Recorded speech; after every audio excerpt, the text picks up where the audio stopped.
এই হত্যাকাণ্ডটা ঘটিয়েছে ছিল কালকে হত্যাকাণ্ড হবে, চট্টগ্রামের মধ্যে একটি দাঙ্গা সংগঠিত হবে, আর হিন্দুস্তান বগল দাবাকারে বলবে যে সংখ্যালঘুদেরকে বাংলাদেশে হত্যা করা হচ্ছে।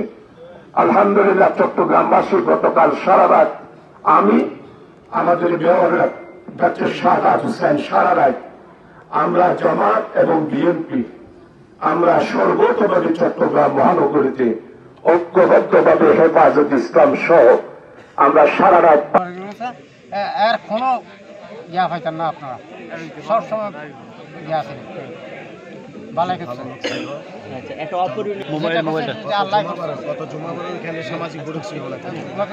আমাদের এখানে সামাজিক ভোট ছিল। আমার এফজাহানার 13 ডিসেম্বর একটা সবার ওখানে একটু প্রস্তুতি ভোট ছিল, ওখানে অনেক কথাবার্তা হয়েছে।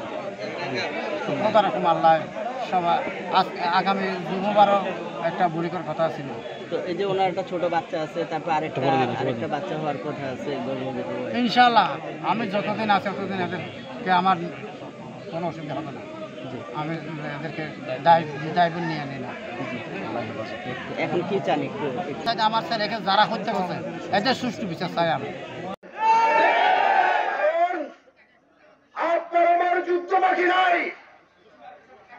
বাঙালিরা বাংলাদেশের মানুষরা যেভাবে তাদের যুদ্ধের মাধ্যমে অধিকার প্রতিষ্ঠা করেছে, স্বৈরাচারকে বিদায়ী করেছে, যেইভাবে 100 বছরের সেরা স্বৈরাচারীকে দেশ থেকে বাধ্য করেছে, আমাদের সকলের প্রশিক্ষণ দরকার।